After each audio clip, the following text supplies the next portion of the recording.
So I just got the time and I realized that I'm 5 minutes late. That's not a great way to start. Anyhow, I'm Thomas. I'm here to talk about something that I call the responsible developer. I'm not really sure what that means, so I'll spend some time during this talk defining it. But yeah, responsible developer. So one thing that I did when I started thinking about this presentation was to ask a good friend of mine, what is a responsible developer? And his suggestion was this: coffee and pizza equals code. And I'm sure that this is not the answer, to be honest. There's nothing wrong drinking coffee, there's nothing wrong having a pizza, but this is not the definition of a responsible developer. Okay, so what is it then? Could it be a superhero? Or could it be a firefighter? Most likely not, because the superhero and the firefighter, they are probably the guys causing the problems as well, not just fixing them. So the firefighter might as well be an arsonist, that is, starting fires. All right, so what am I looking for then? Well, I'd say that this is a specimen of a responsible developer. I'm not sure if you know who this guy is. This is Alex, and he has a last name. There's something wrong with my microphone. Now there's something good with my microphone. Thank you. So this is Alexander Bulbuca from Romania. And he is what I would describe a pretty ordinary person with a passion for programming. And he wants to do a good job. That is probably a responsible developer. A responsible developer has a lot of different habits. But it's also a lot about a mindset. It's almost only about a mindset. So this is nothing you can learn from reading a book. This is something you become if you think about it and then do a lot of practices. You have to be able to embrace change. We are in a changing world, and changes happens all the time. So if you're not able to do that, then you're in trouble. And it is not a utopia to divide a problem into smaller parts, which a developer that I used to work with claimed. I'm not working with that guy anymore, and I'm happy for that. Another developer at the same team, he would never ever consider doing programming without getting paid. A responsible developer will probably do programming even if it isn't paid, because it's fun. That's why we do it. This leads me to the Agile Manifesto. This is something that I claim that a responsible developer has read, thought about, and hopefully understood. How many in here are familiar with the Agile Manifesto? Who isn't? Yeah, that's another question. Who isn't familiar? Okay, so one is not familiar. And then a few of you were familiar with it, and the rest you don't know yet. Okay, fair enough. Can you hear me now? Good? Okay, because the sound is very different from just a few seconds ago. Well, what does it say? Well, it talks about individuals and interactions over processes and tools. Okay. Working software instead of comprehensive documentation. Okay, so we prefer something that works instead of a book describing it, how it could work. Nice. Customer collaboration over contract negotiating. So we prefer to cooperate with our customers instead of negotiating contracts. That's nice. And responding to change instead of following a plan. That's also really good, because we know that the more we learn about stuff, we want to change the way we do stuff. We had a plan from the beginning, then we learned something new, and all of a sudden we want to redo something, or we want to do it a little bit differently. So following a plan, yeah, that's a good way to start, a good place to start, but we will have to respond to changes. Right. But one thing that this one is talking about is communication. At some different levels, but definitely communication. And a responsible developer will probably always use the language of the customer.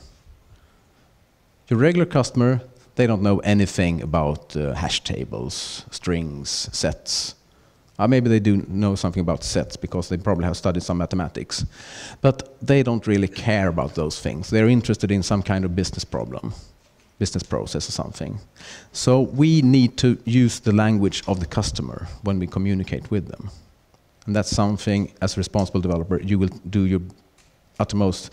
You will try very hard to do that.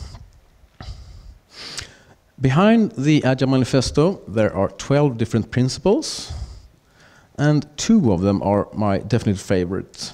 Continuous attention to technical excellence and good design enhances agility. This allows me to be the nerd I actually am and really focus on technical stuff. This is great. Another part, simplicity. The art of maximizing the amount of work not done is essential. So keep it simple, stupid, basically. We should try to do things easy and not hard. And that's what we are trying to do as developers, and even more if we're responsible. In conjunction with this, these are something that Kent Beck suggested in his XP books. The 4 rules of simple design. How many in here has heard of them? 1 over there, perhaps? Okay, so 1 of them, 1 of you. Right, they're pretty simple. We don't really have to think about them because they should be our second nature in a sense. But all tests should always pass. That's a good start. This means that there has to be tests, which is a good thing, because otherwise they can't pass. So we're testing stuff. We have to express intent. That is, it should be easy to understand what we actually mean. Good naming, for example. We avoid duplication, so no duplicated code if we can avoid it. And 4th, stuff should be small, whatever that means. And these are important, but they are important in this order. So testing is actually more important than small. Express intent is more important than no duplication. But all of these are important. We don't write methods that are long. And by long I mean, I don't know, like that, something. How many lines of code that may be, I don't know. It should be short, small. I should be able to see it. I should be able to understand it, but just looking at it very, very fast. Right. How do you build a system? Well, there are many different ways to build a system. Incrementally, adding piece by piece. That's a very nice thought. But it's pretty much like paint by number.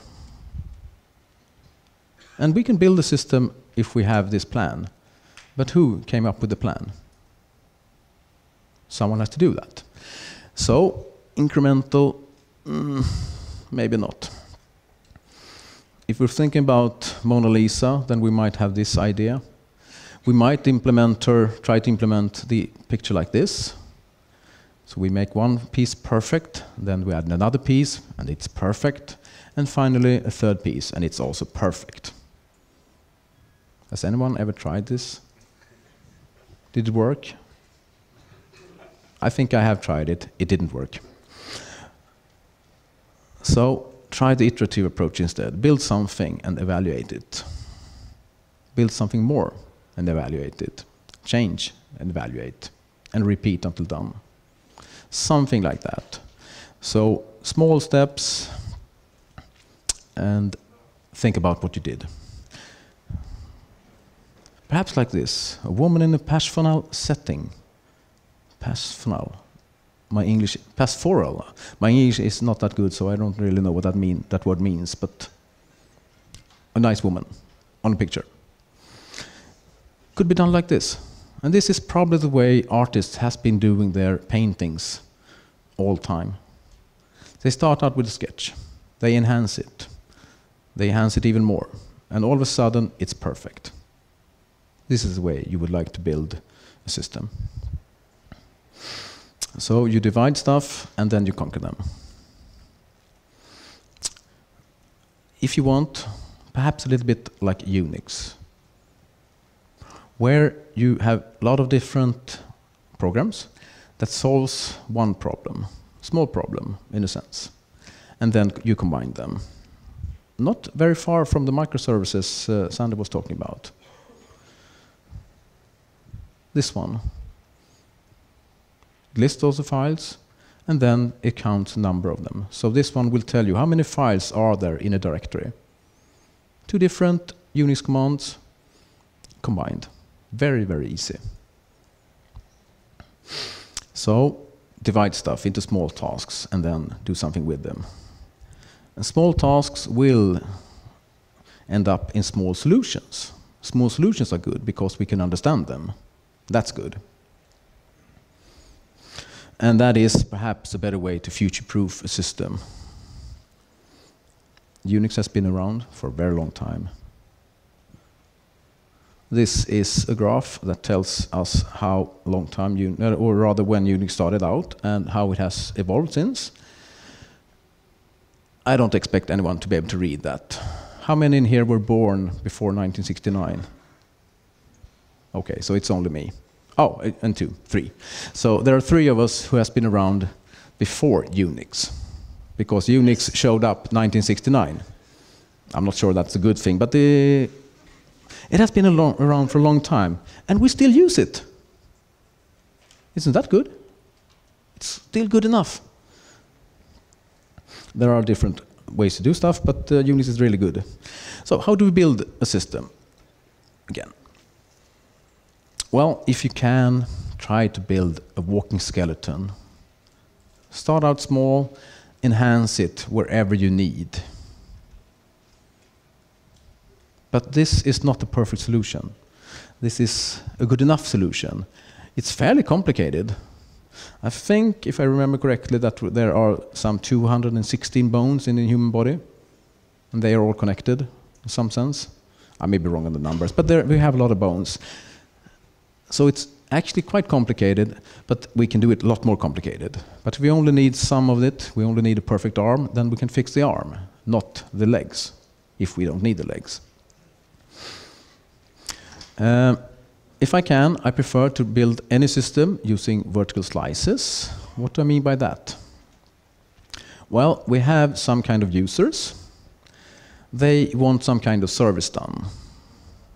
So we build a vertical slice, a pipeline, or a pipe like this, connected to a database, because we always have to have a database. I've heard that in previous talk. And if we don't, well, don't add a database. But usually we have a database somewhere. So we build this. We add more functionality. Some more. And even more. And then all of a sudden we're done. It's not unreasonable to think that I could fit more pipes on this slide. But our customers were happy. So I won't. Because now we're done. And if we're forced to stop here, well, that's okay. Because we have built something that solves some kind of problem. Not the entire problem. They actually wanted this as well. But something that is hopefully good enough. So I'm coming back to the picture Sander showed us. A minimum viable product. If you have a problem, it's a lot nicer on my screen than this screen. If you have a problem, well, build something that solves the problem. A skateboard is probably good enough. But it would be better with a bicycle, and perhaps even best with a car. But if we have a transportation problem, I was trying to move a box that contained a bar with an orchestra I'm playing with a while ago. We would have been happy if we had a skateboard, because that box contained a lot of liquor. It was really, really heavy. That would have solved our problem. So a minimum viable product, a skateboard might be enough. And then when we implemented bicycle, we might have to rewrite the entire thing, because there's probably a rewrite done between step 3 and 4 here, 3 and 5 here. I don't see that you can refactor a bicycle into a car easily. But that doesn't really matter. We solved the problem. It was perhaps quite good. Not perfect. A responsible developer is well aware that simple code is a lot better than smart code. So if you can write simple code that acts on smart data structures, instead of something smart that works on simple data structures, your average developer is not that smart. And I'm not that smart, so I know that I can't understand a really clever solution. Give me simple solutions, I can understand them. And I'm sure that there are guys out here that are really smart and would understand a complicated solution. Don't deliver that one anyway, even if you understand it, because I don't. And I want to understand it as well. So sometimes it could be better to have a hash table, for example, than a linked list, or sometimes the other way around. It depends. A responsible developer will share and learn as much as possible. And that means pair programming, for one thing. How many in here has done pair programming? Oh, quite a few of you. That's nice. That's nice. This also means that we will enforce shared code ownership, which is really good, because we want to allow anyone to do any change anywhere.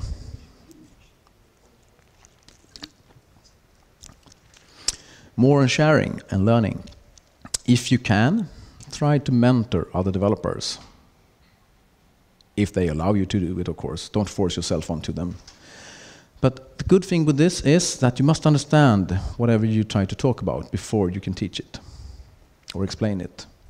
Otherwise, you won't do any good at all. But if you do that, then you will be constantly learning as well. And that is a win-win situation. Because someone else is learning, you're able to learn them, you're able to learn more yourself. And you learn as long as you have students. That's one of the reasons why I would love to work as a teacher at the university. I've done that. The only bad part of it is that it's impossible to live on the salary, so I don't do it anymore.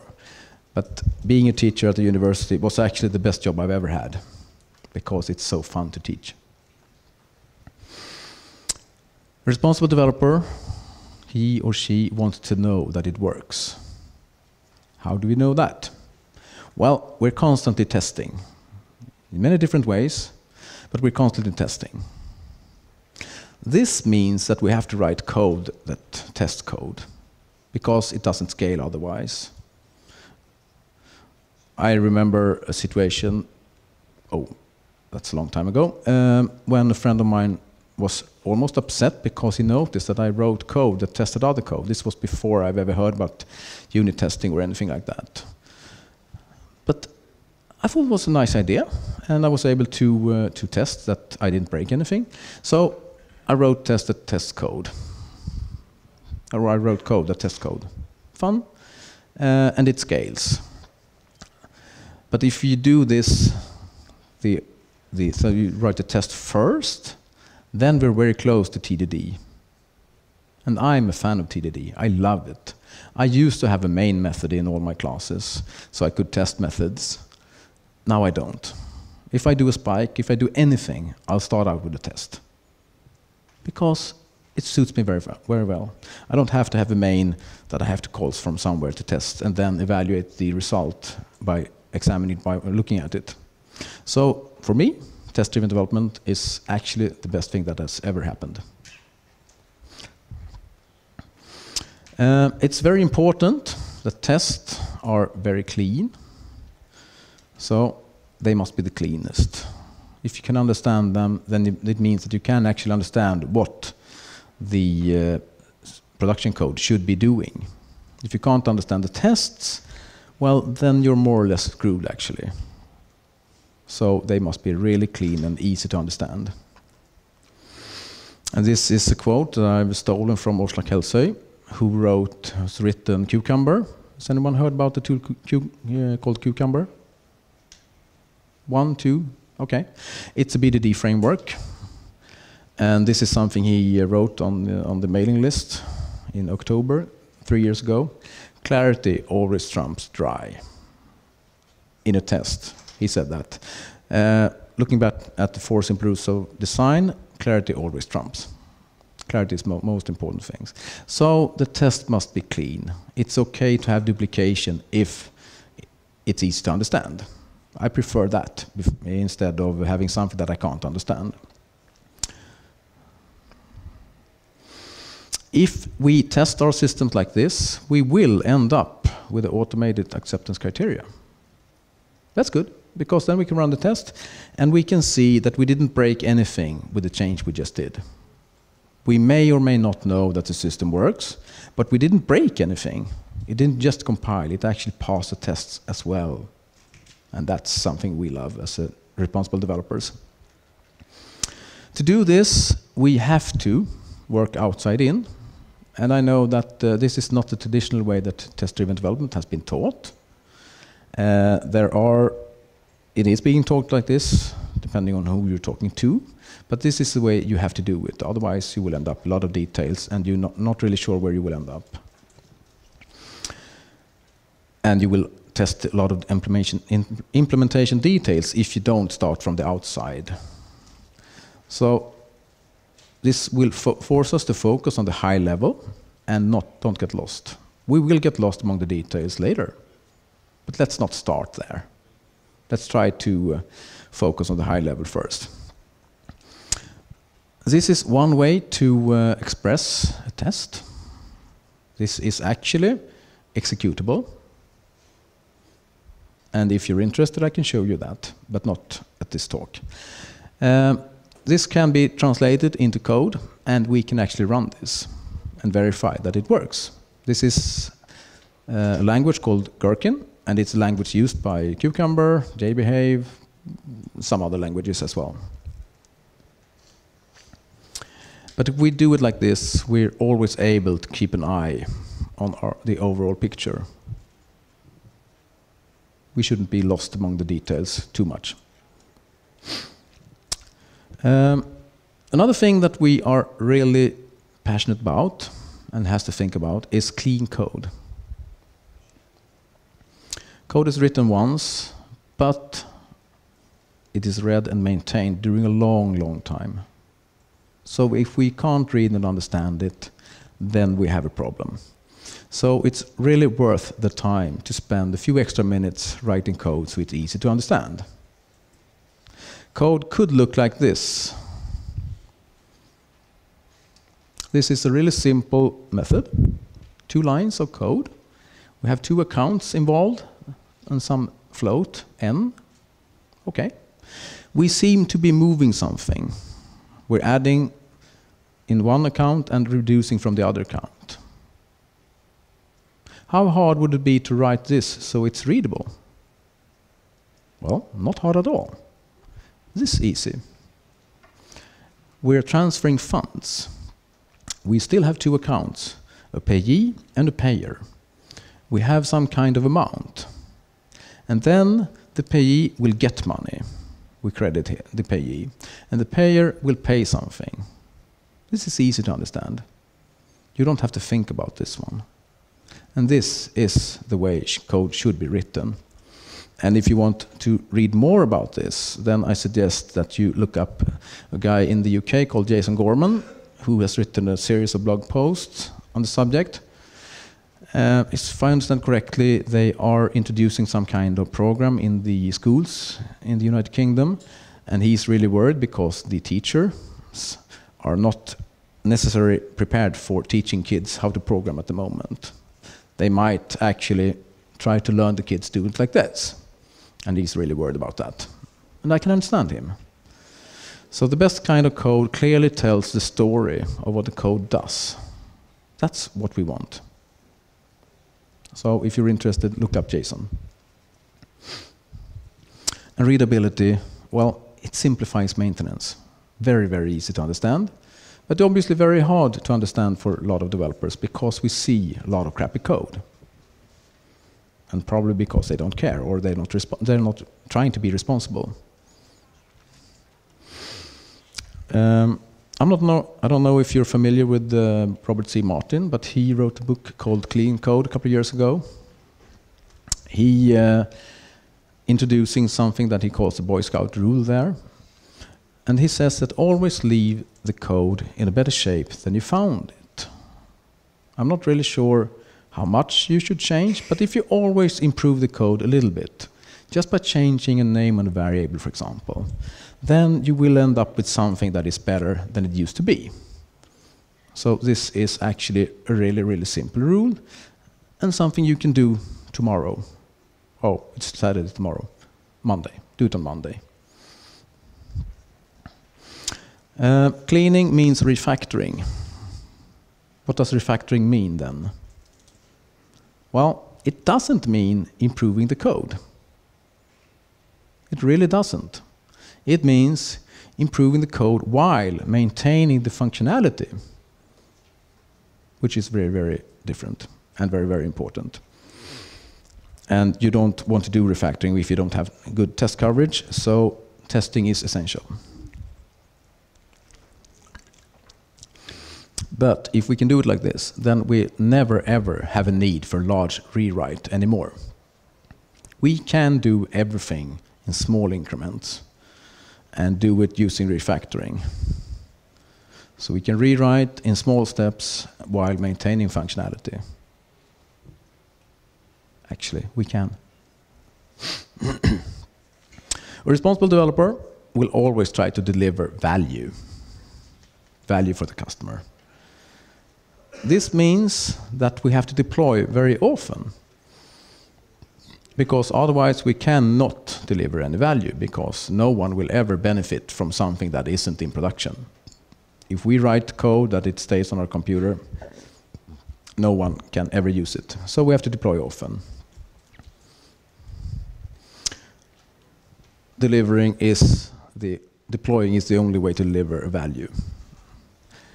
And if it's nothing more than a prototype, deliver it anyway, because a prototype is worth 1,000 words, at least. Could be worth a lot more.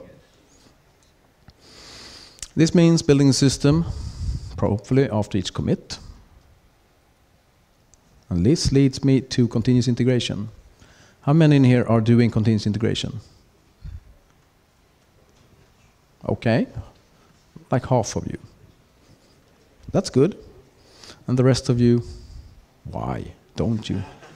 It's so easy. It's so easy to get started. All the tools are available.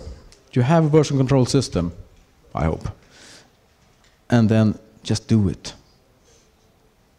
Download Jenkins, start it, Java minus jar, jenkins.var, and then you're up and running. It's that easy. Not really.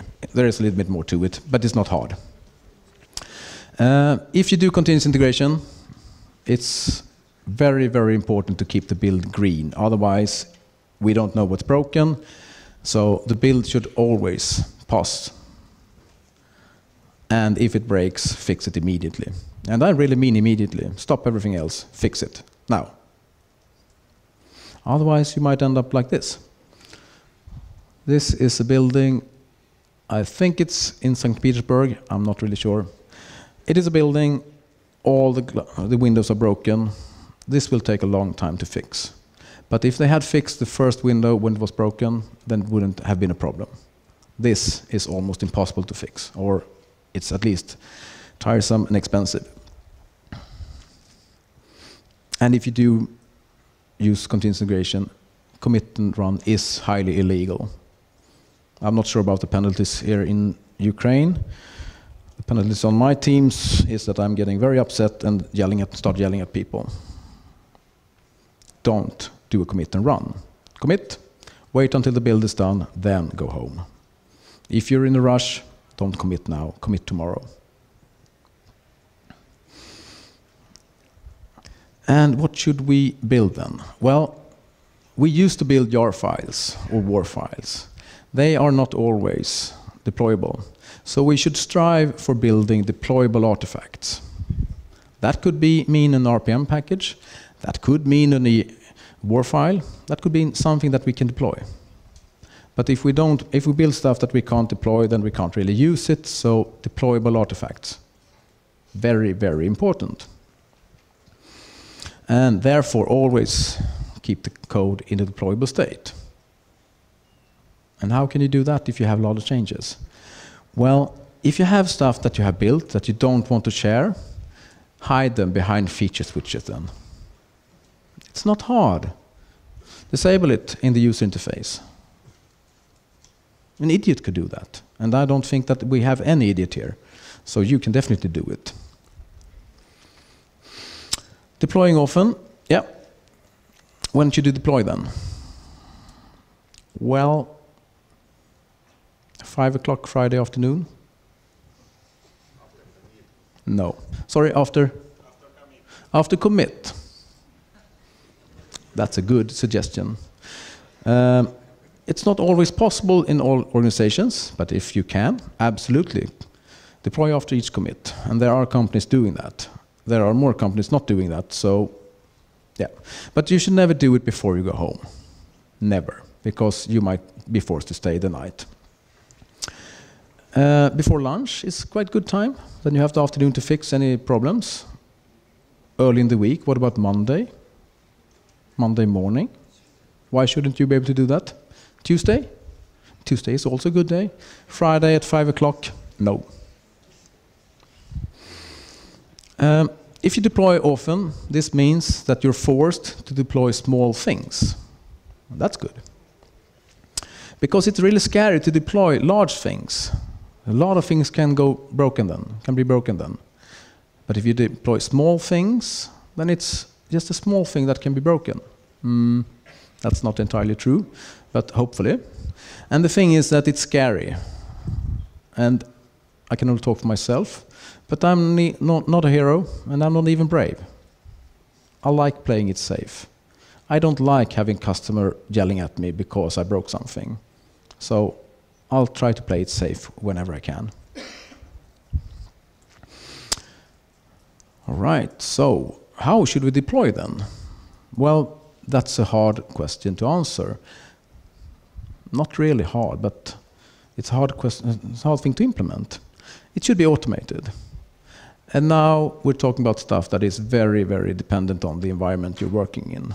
In some environments, it's easy to automate the deployment. In some environments, it's really hard. The environment I used to work with, I just left them for a couple of weeks ago. It was very, very difficult. I can never, ever recommend you to run a large server farm on Windows systems and try to automate that. If you're interested, you can ask me why later. But whatever you do, make sure that you do it in a lazy way. This is a great quote from a good friend of mine, Victor. He's also a ranger and bass player. I don't know how he is as a developer, but I know that he's a really good arranger and really good bass player. And he claimed that laziness always wins in the end. You should be lazy in this case. And remember, manual deployment, boring, error-prone, and therefore stupid. And you don't want to be stupid. There's no reason for it. Another thing that is really important is that the software you deploy is easy to operate. The guys running the servers, they are not our enemy. They are our friends. So be nice with them. Make sure that it's as simple as possible to deploy. Make sure that if you can, reread new properties if they do a change. You don't have to restart the process. Or if you have to restart the process, make sure it's easy to do. Make sure you have good logging, whatever that means. Stuff that they need for the operation. Help them. Ask them if you don't know. And another thing that responsible developers knows is that good software doesn't scare users with bad error messages. This is an image I found on Twitter a while ago. Someone is using some kind of website, and got an error. And get scared. But why? This guy probably didn't do anything bad. Instead, try to be nice with your users, so they understand that they didn't break anything. You broke something, you screwed up, if you did. So nice error messages, if possible. And it's almost always possible to do them better. It's not nice to give someone a 404 in the face. Tell them something interesting. I talked about learning, and as I said, responsible developer is constantly learning. which could be a bad thing if you don't like new things. If you prefer status quo, well, then you shouldn't be a developer, because you will always learn stuff. The world will always change, and you have to change with it. So what are we learning then? Well, new techniques, new tooling, and we're working with some kind of customers, so we will always learn more about the customer's domain. But new techniques, how do we learn them? Well, that's not easy to answer, but this image showed up not too long ago. It's a mindset thing again. Most of the population will never leave their comfort zone. A few people will. They are the one that will learn new things. So whatever you're trying to learn, you have to leave your comfort zone. The rest, well, they will never. So you will have to do that. And that's where the interesting stuff happens. You will always have to look for new tooling. And a responsible developer isn't fooled by sexy tools, or for that matter, sexy frameworks. We still know that we have to think for ourselves. A framework will never do the thinking for you. But this doesn't mean that you shouldn't use the best tools you currently know. And a lot of people love, for example, Eclipse if they do Java development. And I think life is too short for bad tooling, so I would never even consider it. But that's me. I use another free open source environment. It's called IntelliJ IDEA. And I don't know if you knew that it's free, but it has been free for 4 years. There is a commercial version as well. So always be on the lookout for better tooling. And remember that a poor craftsman will blame the tools, or worse, he doesn't even know how shitty tools he has. And if you're thinking about tooling, a spanner like this is always the wrong answer. And I can say that because I used to work as an aircraft mechanic. I think I had a spanner, I never used it. Or I hope I didn't, at least. We also learned a lot about our customers and the user domain that we are working with. This means that we gather domain knowledge. And we don't know everything about the domain when we start out. So we have to divide and then conquer the given, our current knowledge. And then we try to solve something. It's probably not okay. But then we do it again. And you probably learned something. But this is also hard to know how to do sometimes. I have to bring this one up as well. Guesstimates. A responsible developer knows that it's really hard to guess how long time stuff will take. And it's probably wrong, whatever number you come up with.